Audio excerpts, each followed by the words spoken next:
Hey guys, what's up? It's Justin, aka Diego, and if you're watching this video and you're new to my videos, I am usually a protection paladin that plays World of Warcraft. But for those of you who do know me, I'm playing my Witch Doctor. Thought I'd do a D3 video. I've been playing this game a lot. I'm sure if you guys bought it, you guys have probably cut your World of Warcraft time significantly when this game came out. But I want to talk about my Inferno experiences, and just if you guys do have Witch Doctors, I found some semi-helpful tips online, some semi-helpful videos, some unhelpful ones, and I kind of want to bring all of those into one video and then put my spin on it. So I want to show you guys my quest log. This is Inferno difficulty. I've been all the way to I've killed the first boss in Act 2 all by myself, and obviously I've done multiple runs with friends and stuff like that, but this is how far I've gotten solo. I kind of want to see how far I could get by myself before I go back and farm it. But let's load up here, and I kind of want to show you how I am built and what I have done. I'm going to show you my... Why am I here? No, I don't want to be here. Can I run away? Can I teleport in the butcher's room? Yes, I can. Nice. I'm not gonna kill him because he doesn't drop shit if you don't have those stacks. Sorry about that. Anyway, I want to show you the builds and the skill sets that I've used on Act 1. Let me just go out and say that Act 1, comparatively to Act 2, there is a huge difficulty gap as far as survivability for a Witch Doctor.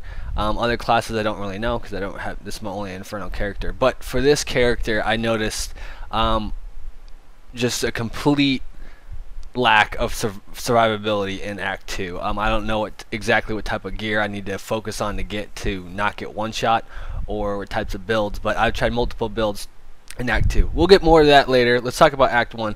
Act 1, once you get a certain amount of gear, it's pretty much a pushover. I do use a shield just when I'm solo, just for a little bit more tankiness, if you will. I only got 11,000 paper DPS. I do have this, which will throw it up to about close to 14. I do have other gear I can switch on to push it up to somewhere around 16k paper DPS. But really, I mean, I walked into Inferno with maybe somewhere around 8k, maybe somewhere a little less. It's not really that big of a deal. The shield, like I said, really just helps the armor out, which you know is overall damage reduction from all sources. So that's the only reason I walked the shield, and plus it's got 53 resistance on it.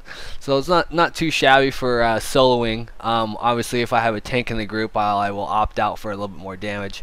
That's one thing that you guys really need to realize, is if you got someone that's going to be pretty much predominantly tanking, aka a monk or a barb, you could pretty much lose a little bit of survivability if you're smart and you're good to kite with.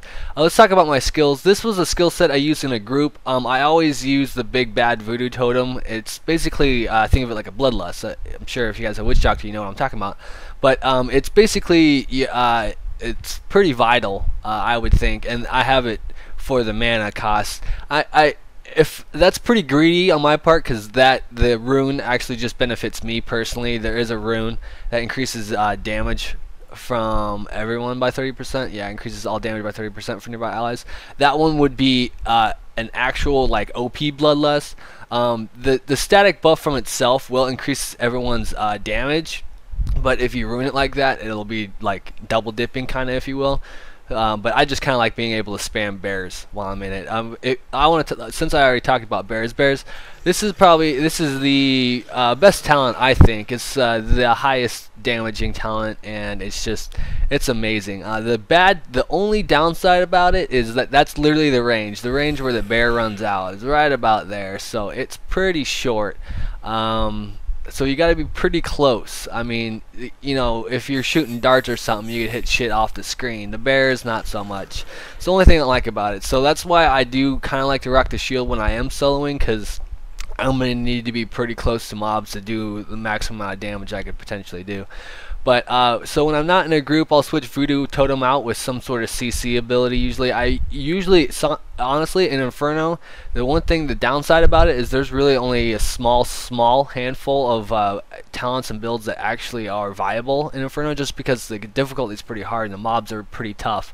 In Act 2, I would like to actually incorporate more damaging talents, but it's just that the mobs are so tough. It's really just so hard to get away with more damage and losing that survivability through CC or escapability.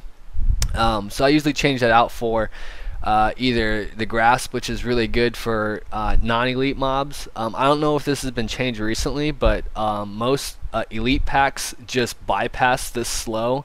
It does slow them, but it's not for the full amount. It's maybe half of the amount.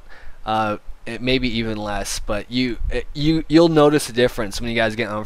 The normal packs get slowed, but the elite packs kind of like will stand in it for a little bit, but not get the slow full potential, and they'll just, as soon as they get out of it, they're on your ass. So I'll get that just to help me out with the non-elite packs. What else is pretty good? Actually, what I've used that was actually pretty good was Plague Toads with the ability to confuse them.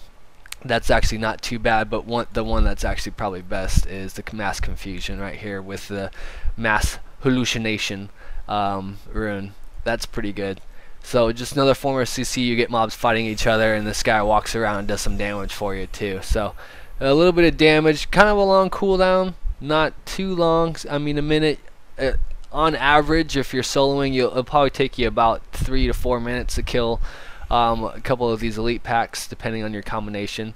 But basically, the other abilities which I personally feel are mandatory are Spirit Walk, lift with either your max life per second or mana regen per second. This is think of it like a vanish. You can't take damage while the buff is active. It removes every CC in the game except for the Diablo cage. On Butcher, if you get like hit by his chain, you could hit that button and get out of it. So yeah, it's amazing, and it's a really short cooldown, and you can run around, and yeah. What I kind of like to do is I like to use it to get into melee range, and then siphon siphon souls, which will increase my damage, and then run back out and then start bear spamming. But another one, so yeah, Harvest Soul. It not only increases your DPS with the siphon, it actually is another minor health pot, depending on how many enemies you hit. It's just another way, a little bit of survivability. So between those two abilities are 15 seconds, you're getting a good amount of health back, assuming you could be in melee range and hit some people with that Soul Harvest. Not too hard. Range mobs might be an issue. Hex, I have it ruined for the extra heal. Again, not another big heal, but more self-sustain, which is what I was going for when I'm soloing. In these elite packs, you don't really get a lot of health globes around, so you're either potting or trying to use your abilities to sustain yourself. So with those three abilities right there, I could pretty much sustain myself through all of Act 1 without potting on most elite packs, depending on their buffs, if you will. But yeah, and Hex itself is an amazing cooldown, because you'll see the Shaman's actually out for 12 seconds, and it's a 15-second cooldown. So there's just 3 seconds where technically you can't really CC the mob. It does get hexed for about like 2 seconds at a time, and there's a short cooldown between when the Shaman re-hexes the same target. So it can hit you between hexes, but usually it's easy to kite out of it, or just face tank it, take one hit, and then heal it back up with one of these two abilities. Well, basically, if I get a mob if I one-on-one, and yellow packs I love, because it's just one guy that's really overpowered. The minions are kind of OP, but not really. I'll nuke the minions down, and then I'll just be one-on-one with the yellow guy, and I'll just have him hex the whole time, and I'll just sit in front of his face and shoot bears at him. It's no big deal. But yeah, that's that. Let's talk about the passes that I personally like. These are Act 1 passives. Mana regen, I feel that mana regen is kind of broken. It's pretty low and bad, and I don't highly value mana regen for witch doctors right now. So I like the increased mana and the mana regen. It's kind of nice while you're kiting, and if you're from spamming your bears. You could shoot darts, and then obviously while you're, let me myself, when you when you're shooting darts, your mana will slowly come back, even though you are still using some mana. So you see I'm just spamming darts here, and my mana is slowly filling up. But obviously, if I just sit there, it fills up obviously a lot quicker. And then I got this more so for the health regeneration rather than the mana per life. It really doesn't steal that much life. I'm sure you guys know it won't like kill you, but yeah, you'll see like it won't. My health won't even move. But I use it more so for my health regen, and then Spirit Vessel because it's Inferno. It's a free death every 90 seconds.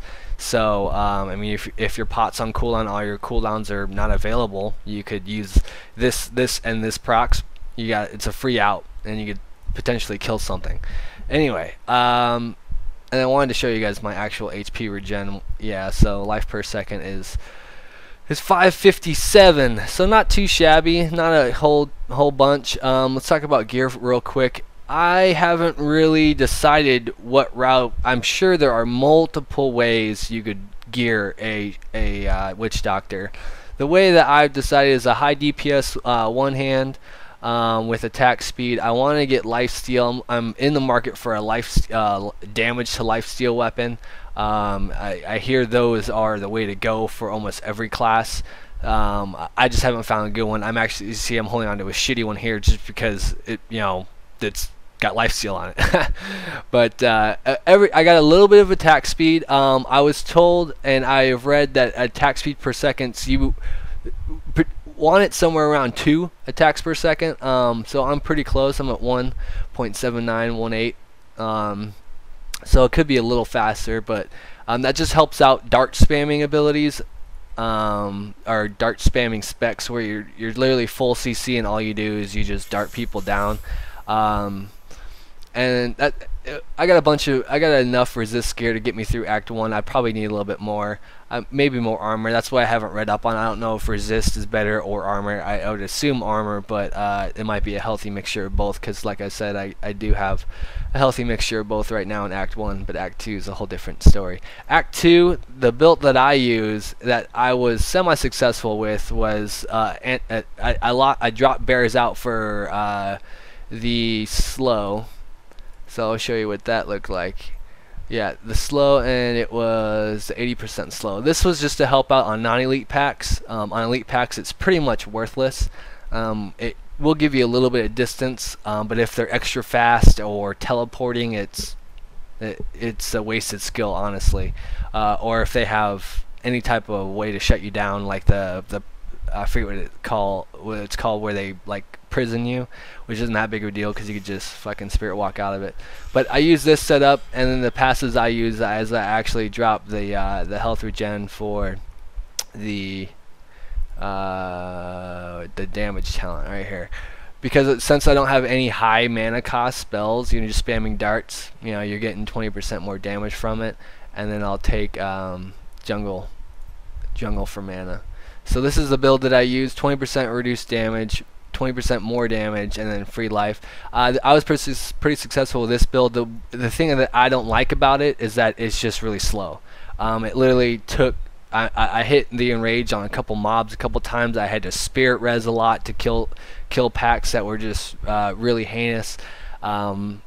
I personally don't like this because you literally just have to kite, rely on your slow, and then just single target stuff down. And in this game where there's packs of 15, 20 mobs, it's not really fun to try to kill packs like that because you don't have any AoE talents. And when you're 60, you can't switch your talents out once you got your buff. You could, but what's the point of having the buff then? You want that 5 stack. That's the whole point of farming this content out, is you want to be farming it with 5 stacks. But if you're constantly changing talents out because you need AoE talents, but now you're facing an elite pack and now you need CC, there's no point in switching your talents out consistently. So the idea is to get a solid 6 set of skills which you can be most successful with and not change. And that's what I found this to be pretty successful with in Act 2. More so for the elite packs rather than the normal packs, which take quite a while, but the damage is alright. And I actually go for a glass cannon build because they hit so hard. I mean, I can't mitigate anything right now, so I literally bump my DPS to as high as I could go. Yeah, so I go to 16.7. It's that high because I got the extra 20%. But yeah, so I go for a full glass cannon build. I'll even switch out some survivability for even more damage and lose some more survivability. But yeah, that's basically it, guys. That's all I got for this video. If you're a witch doctor and you try this out, please give me feedback on what you think about it. So I don't have any actual game footage of me doing it, but it's really, like, this spec actually in Act 2 is super boring to watch. Trust me, I've watched a couple of videos. You don't want to see me shooting darts for 20 minutes, sorry. But anyway, so that's all I got for you guys. I'll catch you guys next time. Later.